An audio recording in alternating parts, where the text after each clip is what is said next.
So good morning. My name is Justin Annis, and I'm director of Stanford's Hereditary Neuroendocrine Tumor Program. And today I have the honor of sharing with you an update on feocromocitoma and paraganglioma and current approaches to treating metastatic disease. I think it's important to start with a background of what paragangliomas and feochromocitomas are. These are complicated words that are often confusing to patients as well as physicians. So a pheochromocytoma, sometimes they're now being called an intraadrenal paraganglioma, are tumors of the adrenal medulla. These are cells that are called chromophene cells because of the way they stain on histology. And generally, they produce adrenaline or noradrenaline. And as I said, this is showing the location of the tumor within the adrenal medulla. Paragangliomas are similar tumors of the same cell type, but they're located outside the adrenal medulla. As you can see in this image, they're located near these green circles, which are called ganglia. And the tumors are paraganglia, meaning next to these ganglia. Ganglia are nerves, or the cells, the nuclei of nerves. And these paragangliomas typically form right next to these nerve cells. And they can form anywhere in the body. When they occur in the abdomen or the pelvis, they are most frequently norepinephrine or epinephrine producing or metanephrine producing. And as you go up closer to the head and neck, they're less likely to be hormones secreting. In the head and neck, they're typically parasympathetic rather than sympathetic paragangliomas, so they don't produce or rarely produce the metanephrines. And again, they're located near the nerves collections, often the cranial nerves, and that's why doing surgery on these particular tumors can be quite challenging. And these are sometimes separately referred to as head and neck paraganglioma because of this different biology. And I'd like to take a moment to say that we know relatively little about the biology of paragangliomas and these neuroendocrine tumors. And my laboratory is focused on studying the biology of these tumors. Here, I'm showing a mouse that we've engineered in order to highlight these cells. And we've engineered them to make a green fluorescent protein in these cells of the paraganglia. Specifically, one that occurs in the abdomen is called the organ of Zucker-Kandel, and you can see it here. If the cells are in the adrenal medulla, these are the ones that give rise to feochromocitoma, and in the carotid body, this gives rise to head and neck tumors. So we have a long way to go in terms of understanding the biology of these tumors, but I think these images help you to understand where these tumors grow and where the cells are located. Another fundamental point that I think has gone relatively unrecognized is that the paraganglia cells, while they're present in the newborn and serve an important role during embryogenesis and fetal development, typically they begin to regress as people age and are virtually gone by the age of 20 unless something has happened in order to make these cells last. So here is actually an image from a mouse that's a little bit older, and you can see that these paraganglia cells are almost gone. And what I want to again highlight is that here in red, what I'm highlighting is the ganglia. And these paraganglia cells are next to the ganglia, and that's where they get their name from. I think this is quite confusing terminology, but perhaps it's helpful to at least see and understand where these cells come from. Okay, what do paragangliomas look like? I'm showing MRIs of a head and neck or carotid body tumor here on the left. This is a paraganglioma of the chest. As you can see, it occurs in the back near the spine. And then this is a paraganglioma of the abdomen. And these are relatively easily or well visualized in MRI, and so that's why this is a useful imaging modality to use to find these tumors. Another important point that I'll make is that if you look at them, they look fairly well circumscribed. That means they look circular and closed in. This is what's led them to historically be viewed as benign tumors. However, it's important to recognize that we no longer consider any paraganglioma or pheochromocitoma to be benign or inherently benign. All of these cells have the potential to spread. And based upon histology, we can't tell which ones are likely or are going to spread. Here, I'd like to highlight the histology of pheochromocytomas and paragangliomas so that you get a view of what they look like at the cellular level. This is a typical H&E or hematoxylin eosin stain. And what you can see is that the tumor cells occur in these little nests, these somewhat ball-like structure called zelbellins. And another important point to note about them is that these cells generally look all the same. This is somewhat, we would call it monotonous, or sometimes historically called benign. But again, these tumors are not benign. Again, the other thing you'll notice is that there's lots of red or red blood cells. These are very highly vascular tumors. This is what it makes biopsy relatively less appealing, in addition to the fact that they can produce or release lots of adrenaline and hormones. But it was hopeful that because they're so vascular that we might be able to target that with medicines, as I'll talk about in later slides. A characteristic feature of these neuroendocrine cells is an expression of a marker called chromogranin A. You can see that they stain very strong for chromogranin A. Synaptophysin is also a neuroendocrine marker. So neuroendocrine or chromaffin paragangliomas will stain positive for both of these markers. A third marker that's important is something called S100, and that stains the cells that typically surround or support the tumor cells. Here, by staining with S100, these stain what are called the sustanacular cells, you can better see this zelbellin or this ball-like characteristic of these tumors. S100 is very useful because primary tumors, that means where the tumors first grow, always have the S100. Although when the tumor spreads, the S100 or sustanacular cells typically don't go with the metastasis. So we can distinguish metastatic disease from primary disease based upon the absence or presence of S100 staining. And this is useful because sometimes it's hard to know whether or not a tumor that grows in the liver, for instance, is a primary tumor or a metastatic disease. The last histologic feature I'll highlight is staining for a protein that's called SDHB, or succinate dehydrogenase B. Tumors that retain SDHB are very unlikely to have a mutation in one of the SDH genes as the genetic basis for the tumor.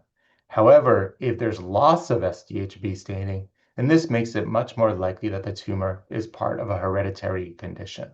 And so these are now standard stainings and evaluations for feocromocitoma and paraganglioma tumors.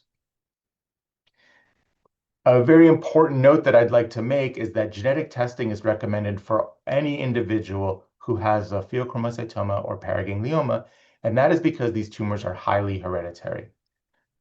Upwards, or approximately 35% of all feochromocitomas and paragangliomas will have a genetic cause that runs in the family. And the likelihood of finding a genetic mutation varies depending upon the age at which the tumor develops. And there are a number of genes, and I'm not going to go through these today, that have been associated with hereditary feochromocitoma and paraganglioma. But what's important to note that if you get one of these tumors in the first decade of life, you can see that it's very likely, 75% in this particular collection of data, that you have or that there is present a germline mutation that is a hereditary condition. And in this case, VHL is quite common in younger age. And what you'll note is that as you go older, the blue bar gets bigger, and this is sporadic. That means that there's no identifiable germline mutation. Importantly, even in folks that are 70, 80, or 90 years old, there is still almost a 15 to 20% likelihood of finding a germline mutation. This means that anyone with one of these tumors should have genetic testing, even though the likelihood goes down as you get older. Okay, why should one do genetic testing, or what are the implications? And that I'd like to highlight here. So first, if there's a genetic condition, you may be at risk for additional tumor types. And so knowing the underlying genetics is important for knowing what to look for, not only in the affected individual, but in the family members. Also, it gives information about the inheritance.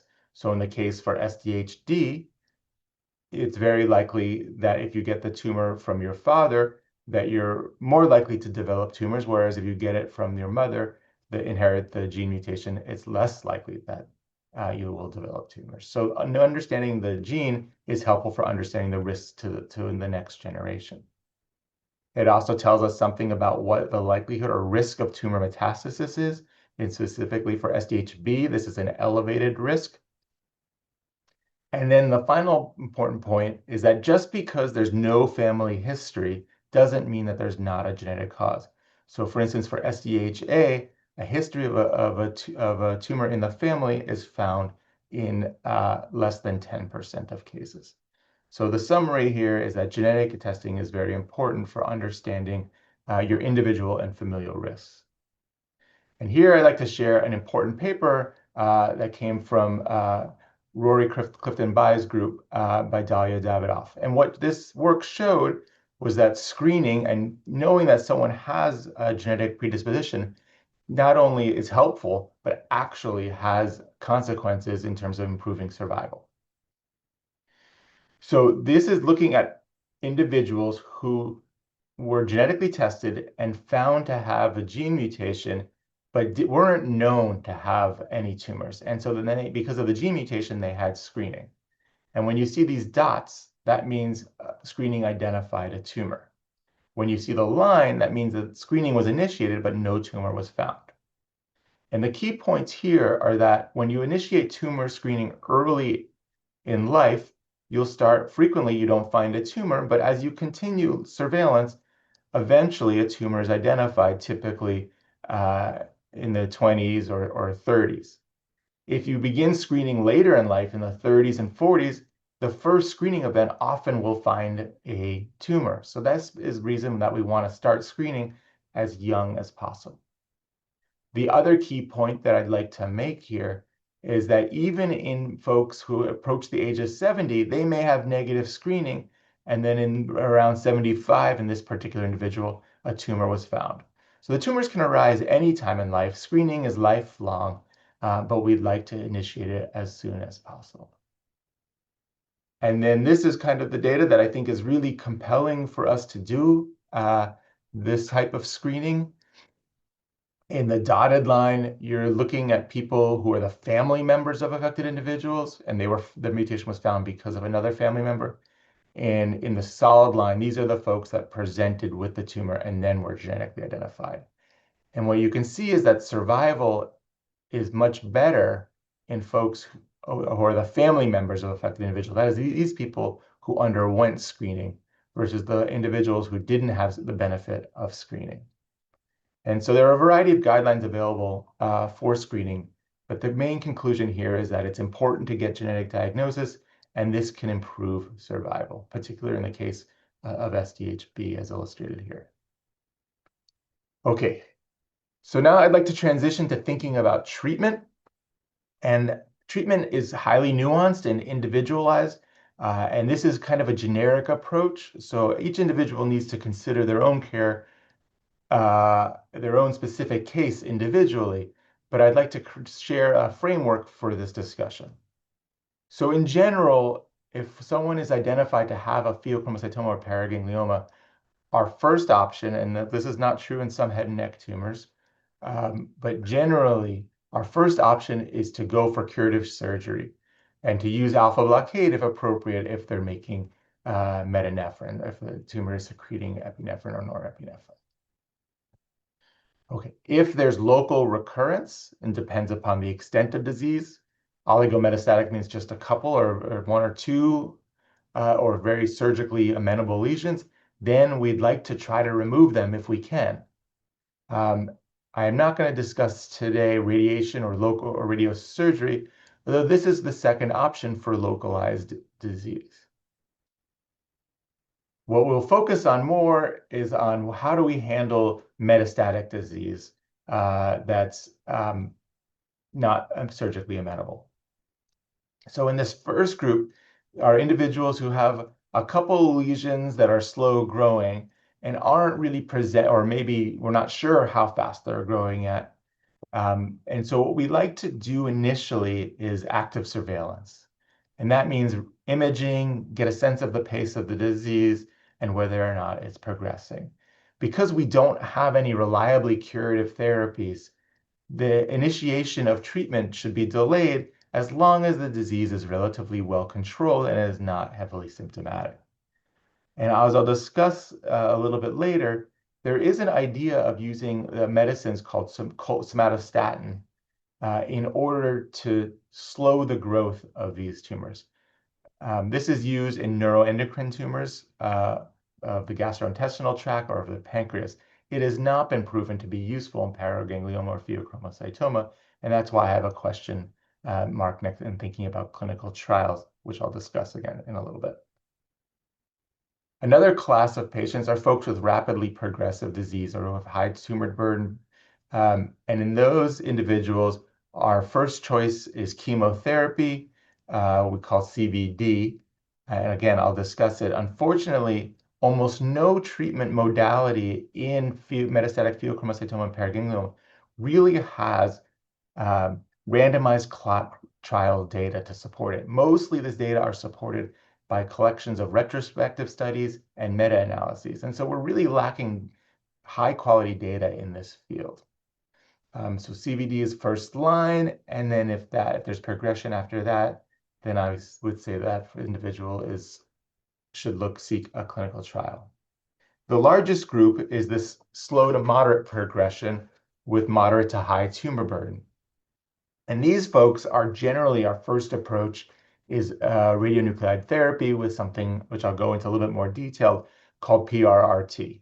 Again, even though this is essentially a first-line treatment, that I'll share the data with you, it's relatively limited.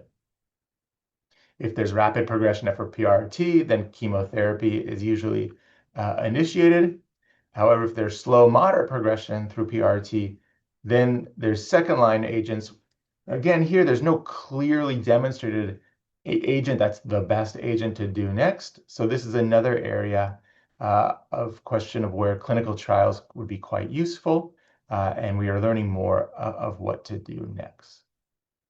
Okay, so I'll try to go into a little bit more depth about what we know and what are the evidence for various treatments. So I'll start with PRRT, which is currently one of our first-line agents for folks with moderately progressive disease, moderate tumor burden, and relatively slowly progressive disease.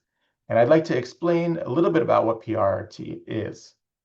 So this is based upon the idea that our paraganglioma or pheochromocytoma cells express high levels of the somatostatin receptor. And because the somatostatin receptor is relatively selective for these pheopara cells, we can find these tumor cells by taking a somatostatin-like peptide, which binds and finds the receptor, and then linking this somatostatin peptide to a chemical group that holds a radioactive agent. And this radioactive agent, depending upon its behavior, can either be used for imaging, for PET scanning, or it can be used therapeutically. And here is actually a structure showing the somatostatin-like peptide, and then this chelator group here, which can hold different types of radionuclide, either gallium for imaging or lutetium for therapy. This is a representative dotatate scan using the gallium, and you can see it does an excellent job of finding the tumor cells throughout the body. And so what we want to do is if we replace this gallium with a radioactive nuclide that can deliver radiation treatment, it does it in a relatively targeted way.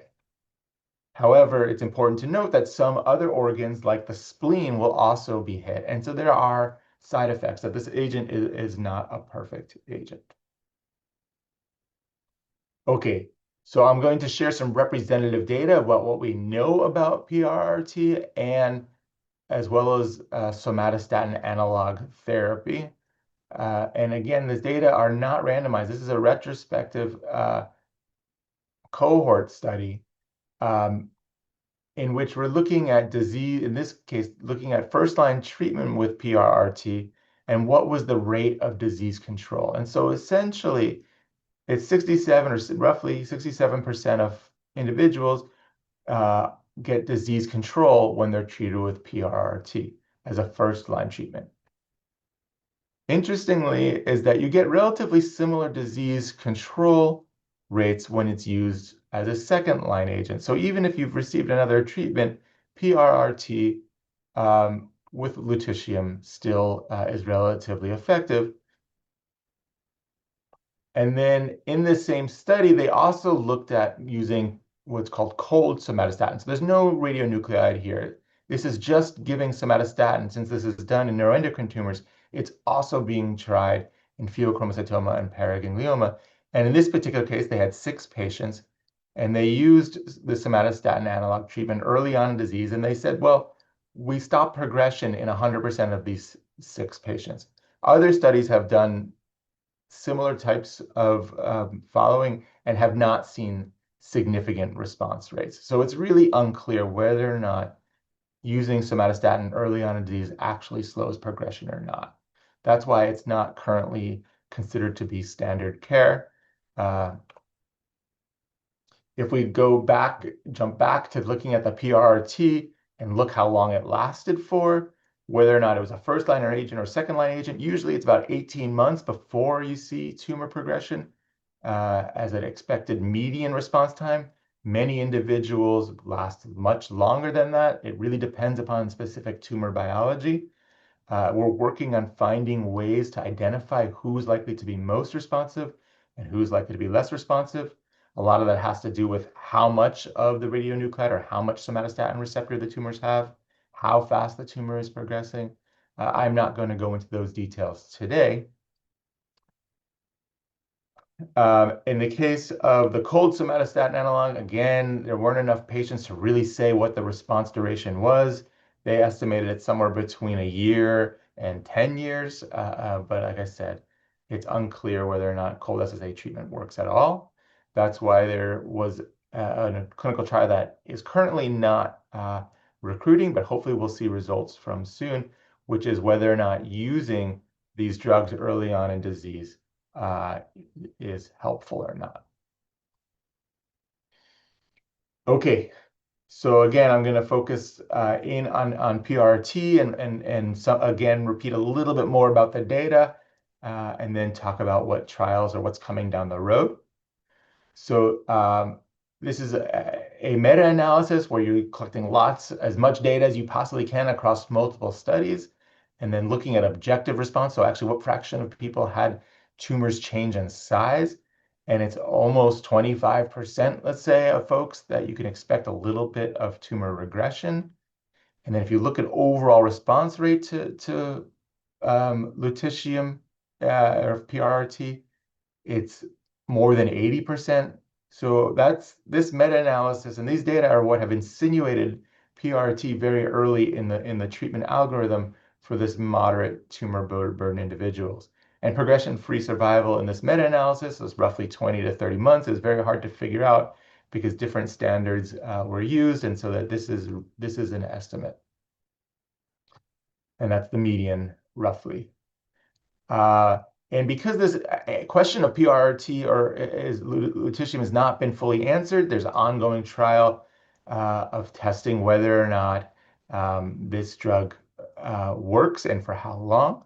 Of course, we're using it so much clinically, it's hard to recruit folks into the clinical trial, although we, of course, advocate for collecting this data so that we can understand if we're making the right decision for affected individuals.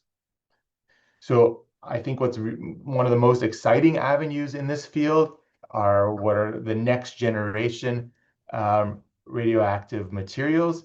And so historically, for drugs like lutetium, we've relied on something called beta decay. So this is when the radioactive element undergoes decay and it releases an electron or a beta particle. And that beta particle is relatively high energy and it hits cells, and that damage that it does is what allows for a therapeutic response. However, if you look at the characteristics of these beta particles, they have actually a fairly long range, so they can hit cells that are a little further away from where the somatostatin receptor is, and this potentially has off-target effects. It also has the benefit of getting better tumor penetrance, so we're not sure if this range is helpful or hurtful. Although if we look at the amount of energy in this beta particle, it's relatively low when we compare it to a radioactive material that undergoes what's called alpha decay and kicks out a larger, heavier helium out. And then this range is much lower, has a range of only a few cells, and the energy is more than 100 times that of the electron. And so we're hoping is that this high energy and relatively restricted tissue penetrance will help us to get better targeted and more effective treatment. And so currently there are 2 clinical trials enrolling that are looking at these alpha particles. And what I really like about the one that's out of the NIH is that it's being used, it's enrolling as second line. So even if you've already had lutetium therapy, you're still able or eligible to try this second generation treatment. I think it's important, it's worth noting that in neuroendocrine tumors, what we've noticed is that if PRRT works the first time and then you see progression, in many cases, you can go back and use PRRT again. So in this case, you're being offered an alternative, which is to use an alpha particle or a second generation medicine. Okay. So what happens if there's progression through PRRT? What are our next treatment options? Historically, this has been a place where tyrosine kinase inhibitors or temozolomide have been used. Again, no real randomized data to answer whether or not these are the right questions, at least for temozolomide. Recently, we're getting randomized data for TKI inhibitors. And so what's known about temozolomide? Again, like I said, retrospective. And if we take everybody in this particular study, there's roughly a 13-month progression-free survival. We don't have survival data. And what's kind of interesting is that folks with SDHB or SDHG mutations may be more responsive to this type of treatment than the non-SDH. So maybe temozolomide has a more specific role in SDH folks. And the reason is related to the expression of this temozolomide resistance gene, MGMT, or we think that's what it's related to, because this gets silenced in SDHB disease. There's also temozolomide as an alkylating agent cause DNA damage. It's been suggested that SDH tumors have a dysfunction in DNA repair, and so maybe they're more susceptible to drugs like temozolomide. Again, this is not known. However, this idea that SDH inhibits DNA repair has led to the following hypothesis. So the idea is that if you have very high succinate levels, which happens in SDH tumors, it impairs DNA repair. And then you can use a second agent called a PARP inhibitor, which is also an inhibitor of DNA repair. PARP inhibitors were developed for BRCA mutations and breast cancer, and they inhibit, as I said, DNA repair. And so when you combine an alkylating agent with an SDH gene mutation and a PARP inhibitor, the hope is that you can get very high levels of efficacy. And this comes out of mostly laboratory data with cell lines, and we are unsure whether or not this theory actually holds up in real tumors. And so currently there's an ongoing trial which is suspended, but I think is likely to continue. And it's using temozolomide alone in one arm and temozolomide plus PARP in the other arm. I think there's some concerns about whether or not this combination of medicines can be tolerated really well, although the hope is that there's good efficacy. Again, we don't know yet, and this clinical trial is paused, but may be continuing. Okay, the other medication option after progression through PRRT are tyrosine kinase inhibitors. And there's a number of drugs that are in this class. Most of them in some way target the blood vessel growth. And I'm using cabozantinib as a model or as a representative of this category because it's one of the stronger drugs. This is a study that came out of MD Anderson and was relatively recently published. And what you can see here is that actually there's not that many patients in the trial, 16 patients, but most patients either responded or had stable disease. And so there's a really relatively good treatment response. So the drug seems to do what it's supposed to do. However, when you look at median progression-free survival, that means how long the drug stays, the tumor doesn't grow for, it's about 16 months. So maybe not as long as we would hope for. And then, unfortunately, the overall survival rate wasn't dramatically improved. So I think these medicines are useful for controlling symptoms and for temporarily controlling growth. However, it's clear that these medicines are probably not likely to be the breakthrough drugs that we hope for. So they play a role, although I think these repurposed medicines, many of us were more optimistic that they would have better survival. So I think like I said, there's a variety of drugs in this class, and I just, because of time limitations, just chose one representative drug of the TKIs.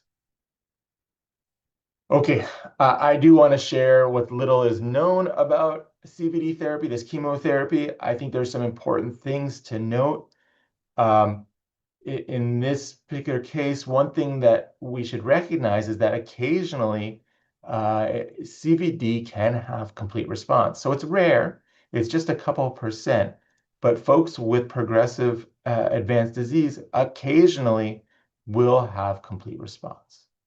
Overall, more than 50% of patients will have some response. And the duration of the response is 20 to 40 months median. This is an estimate.